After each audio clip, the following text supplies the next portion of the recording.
What if nobody's liking my content? What if it's not landing? What should I do? Drew. So first thing I would say is everybody will say that every industry is saturated. Right? Could be true, could not.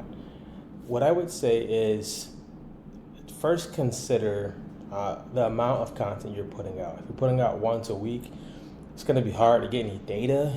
Maybe if you're doing like 5 times a week, you can start thinking. Now, here's what I've learned the hard way. You could try to follow the trends and it would usually work okay in the beginning, but it doesn't mean you're going to get customers. You could also try to do dancing and all that types of stuff. Could work, but it has never worked for me or people who I've helped. But this has worked.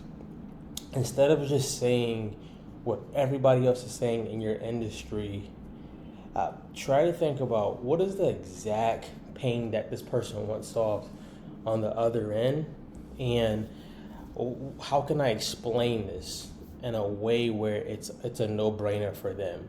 I learned this from Alex Hermosi. He said a long time ago, if everyone is doing the same thing, see if you can do yours in half the time and even better, right? So let's say somebody's a financial consultant and they're like, hey, you need to get a budget, you need to file for your taxes, you need to save money. Everybody knows that. It's boring, it's not exciting. But if you said, hey, I saved this person $100,000 and I'm going to give you the exact strategy I gave them in the next 3 minutes, people are going to listen. There's a stake there, something that they want.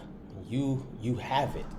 You just have to say it in a way where people can understand it. So I would say first is also think, how can I cut down the time of what result I'm getting this person? That should be talked about in your content. I always tell fitness trainers, instead of telling people we're going to take a 12-month journey, right?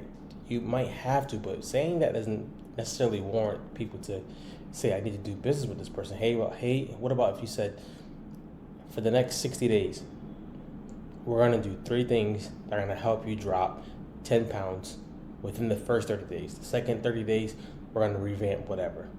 Think about how can I let them know I can get them the result in half the time. The second thing I would say, honestly, with content and things like that is try to be as human as possible. Try to be raw. I love editing. I love edited videos. However, sometimes that actually stops you from actually producing the raw type of content. I've seen people make great content in their cars. We've all seen Gary Vee do it. We may not be at his level, but just think, how can I get my audience to know I'm human? Like, I'm raw. I'm not trying to be all dolled up and pretty and stuff like that. I'm just trying to get them the answer. Be human. Gary Vee always says this, and I love it. Document versus create. Show people the journey. Show people you working with people if you have that ability. Show them behind the scenes. This is where I'm doing most of this work.